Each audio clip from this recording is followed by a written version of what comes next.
There was a time in my life when we first met. You're everything I could not forget. I loved you so, but now you're gone. And hollow ground is what I step upon. I am a poor man, alone in the world. I am where I stand, alone in the world. I am a pilgrim, alone in the world. I am where I walk, alone in the world.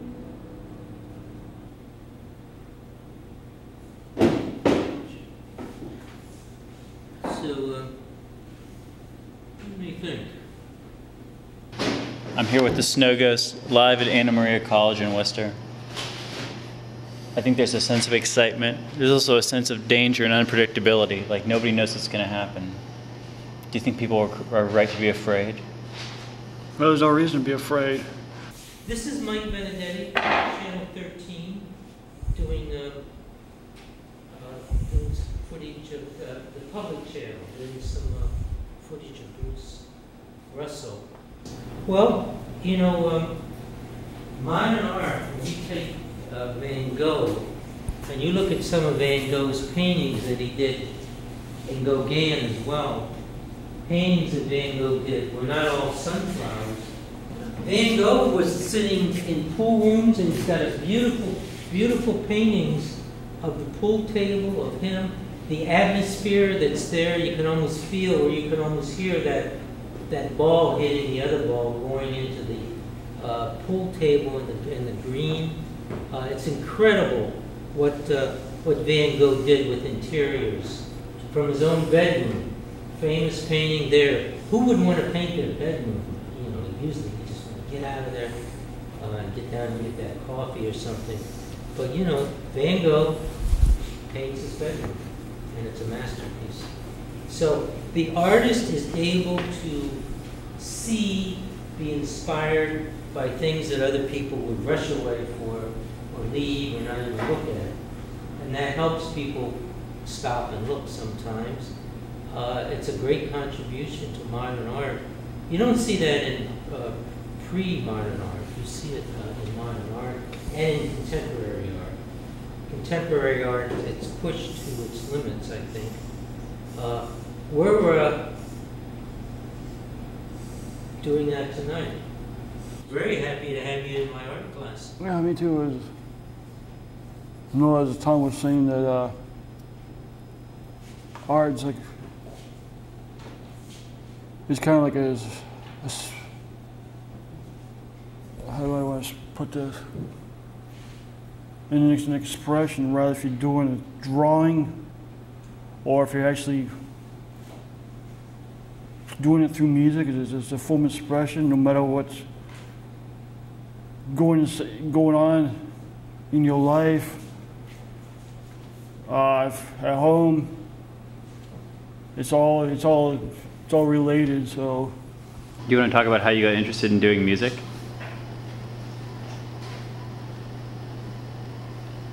How did that all come about? how did it all come about? Yeah.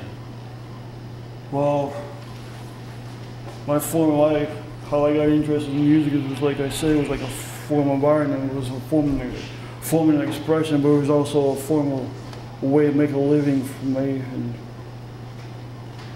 not just like locally, but worldwide, really. I mean. Actually, I wanted to ask you a question. What's that? Because some of your song lyrics, I think you have a lot of repetition in them. Yeah. When I think about like people doing printmaking and etching and whatever they're doing, you know, I think about those Andy Warhol silk screens, where like some of these here, where it's like the same one, and it's like over and over, and you're like doing little changes, you're doing little variations between the paintings. But there's also that possibility of just having a whole bunch of the same copies of the same, whether you're using a photocopier or whether you're using some etching, printmaking kind of gear. And I know that not only are you into like having a repetition in the song lyrics, but also, like, much like Andy Warhol, you're really into watching the same thing over and over. Like to watch a movie 400 times, or watch a movie every single day for a year. And like, you do that with a lot of things. a lot of different movies that people wouldn't expect maybe somebody would want to watch. What do you feel like that's got for you to watch the same thing many times? Well, it was like, it takes me back to a certain, remembering for a certain part of time in my life. So it's like somebody listening to a song, maybe a song that reminds you of like when they were in high school. Oh yeah, or junior high or whatever. Or when after that high school prom or. So what I'm saying to you as a musician is, let's play. As a musician, let's play for everybody. We brought you here, and let's play. I want you to play, and it's part of your work here, and I think you're going to like it. And I think it's going to be good for everybody to hear it, just like it's good to get this roll straightened out, so I don't have to do this every week this way. Okay? So, play something you want to play. You do it for yourself. No. Oh, You do it for yourself. I want to hear your music.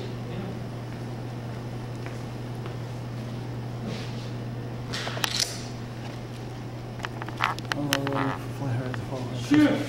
Just play what you want to play. You want to do a little instrumental stuff?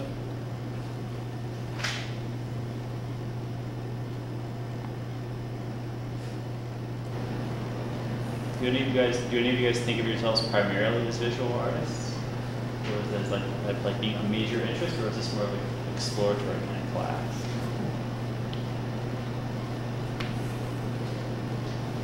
How does that work?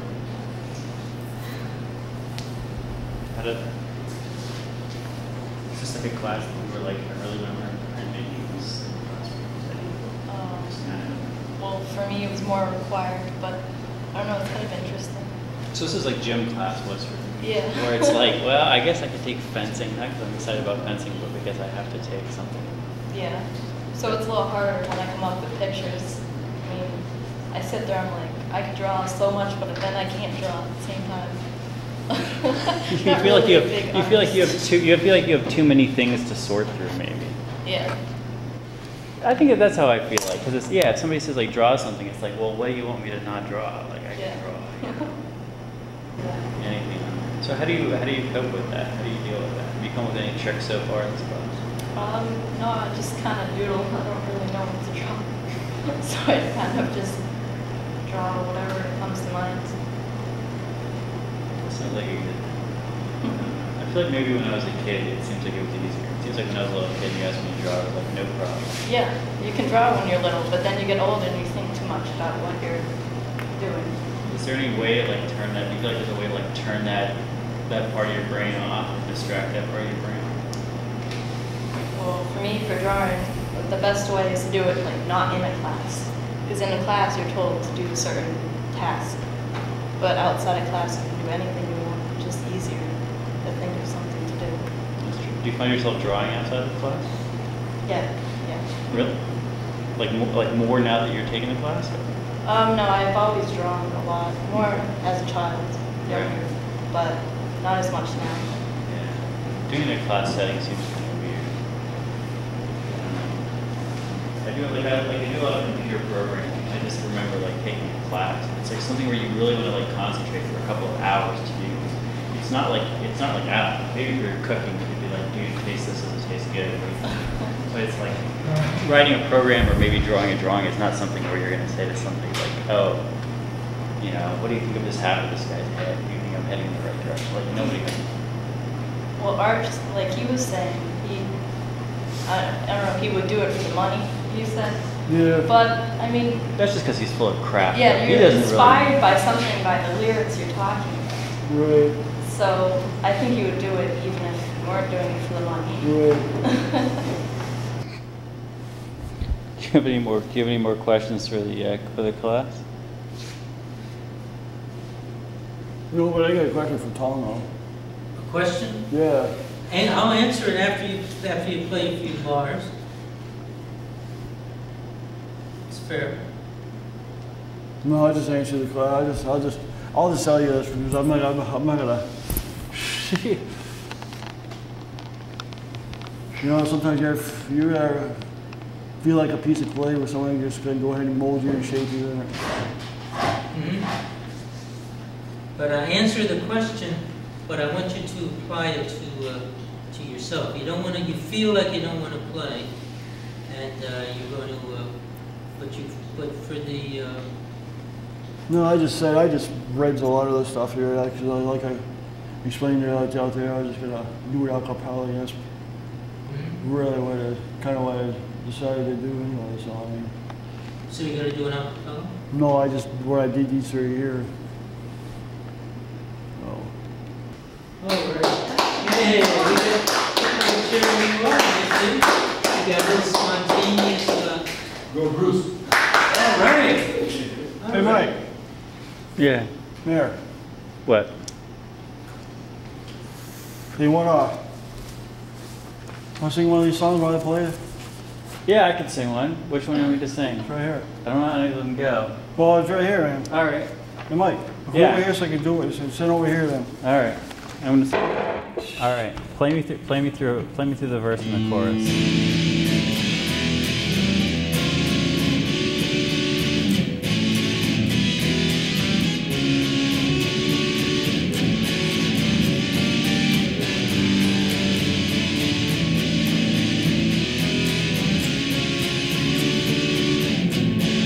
There was a time in my life when we first met. You were everything I could not forget. I loved you so, but now you're gone, and hollow ground is what I'll step upon. In my dreams I hear your voice, I'm drawn to you where I have no choice.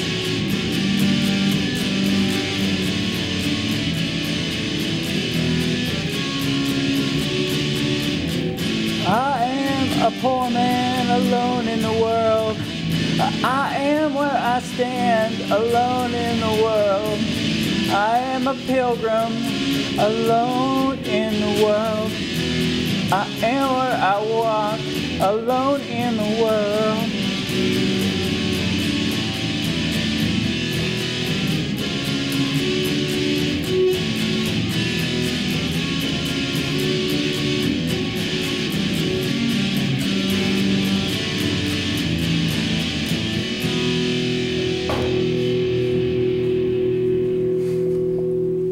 Is there a guitar solo? No. That was pretty good.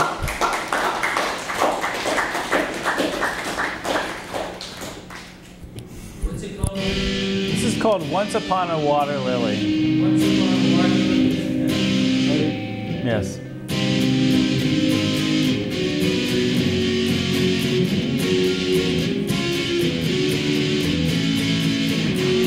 Beneath the silhouette of an ancient tree rest the dried bones of a man with no name. He dwells now in a shadow world with no hope of knowing love nor truth. Just one of those who perished, one of those who made the proud choice. Just a fallen leaf floating down a cold river.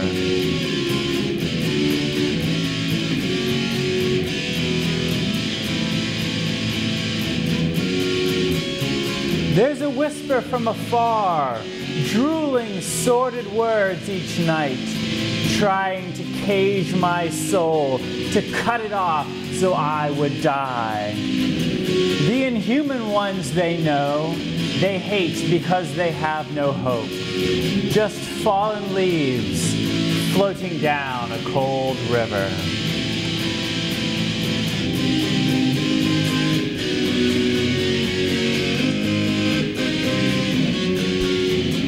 Those chalk white, brittle bones cry out, a reminder of the bodily aches of the man with no name.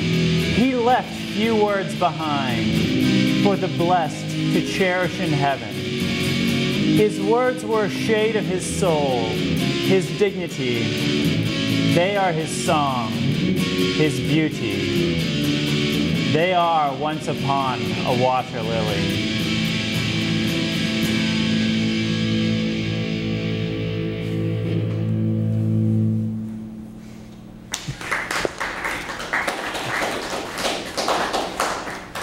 This one is actually my favorite one that you ever wrote. You want to sing this one then? This is the one you didn't want me to do because you thought it was too intense, right? Is there anybody here who's under the age of 18? All right. You're a tough man, though. You can handle this. All right. This song is called Burn from Frozen Wasteland of the Deepest Pits of Hell.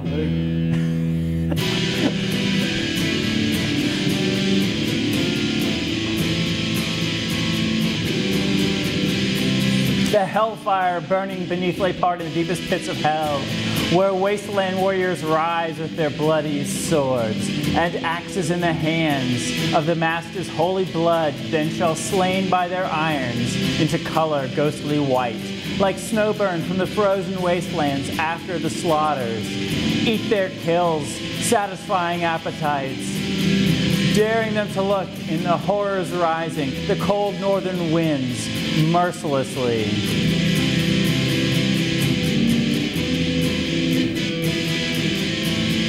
Beat the skins of distant leaders, short-bearded Swedish and British manslaughters, burning from the frozen wastelands. Beyond the snow-covered mountains in the deepest frozen wastelands, shady dark clouds freeze fearful faces. Staring down, there remains iced. In the air, storms don't cover the dead. Plantation of the bodies, snow-covered frozen. It becomes earth which burns from the frozen wastelands of the deepest pits of hell.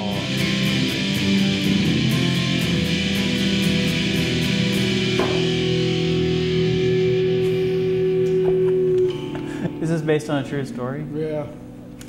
Can you tell me about the true story? Were you burning from frozen wasteland in the deepest pits of hell? Yeah, more or less. Tell me about that. Well, when I wrote that, I felt like I was just like, kind of like living in a mountain. We're in a rural area, and it just felt like, Were there frozen wastelands? yeah, because I mean, some of the cold could like, I mean, it was not like bitter cold. I mean, it was just cold, but some of the cold can like kind of like wear you down. Mm-hmm. I felt like a lot of price I paid kind of due to mountains and the mountain living and things like that. Cold is one of the few things that there's not been very many songs about being cold. There's a lot of songs about love, a lot of songs about being happy, a lot of songs about being drunk, some songs about being good music. Especially in rap, there's a lot of songs about how skilled the performer is. All right. Very few songs about being cold. Yeah, but there's a lot of songs about rap too, about they're really up their upbringings and lives too. That's about the truth, but it's very, yeah, I don't know. There's probably rap songs about being cold. I just don't know them off the top of my head. All right. I mean, look at Eminem. He wrote a song about his upbringing in Detroit. So you know. You ever heard any songs about your upbringing? Well, a long time ago. Not anymore, though.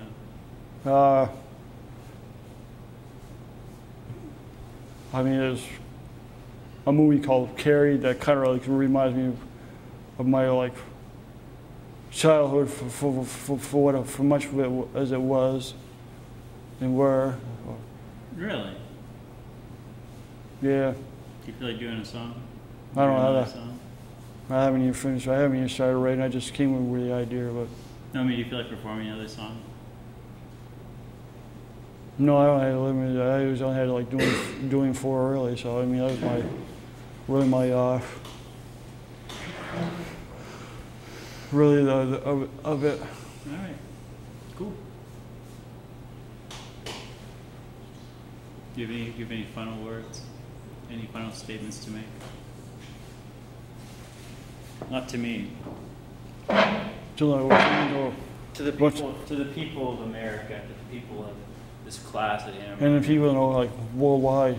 and to the people worldwide, because this will go out on the television apparently. So 8:30 Fridays, Channel 13 in Worcester. Yeah, it's just one thing. I'm just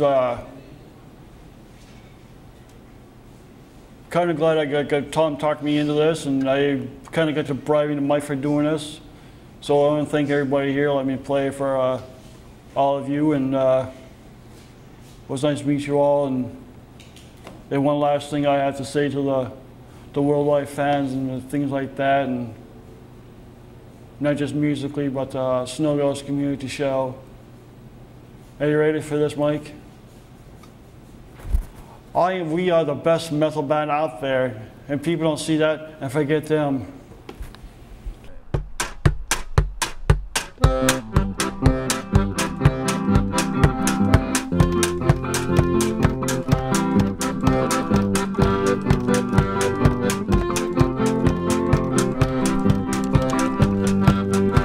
Well, the hellfire burning beneath lay part in the deepest pits of hell, where wasteland warriors arise with their bloody swords and axes in the hands of the master's holy blood, then shall slain by their irons into color ghostly white, like snow burnt from the frozen wastelands after the slaughters, eat their kills, satisfying appetites, daring them to look in the horrors rising, the cold northern winds mercilessly beat the skins of distance leaders, short beardish, Swedish, and British manslaughters burning from the frozen wastelands, beyond the snow-covered mountains in the deepest frozen wastelands, shady dark clouds with fearful faces, staring down their remains iced.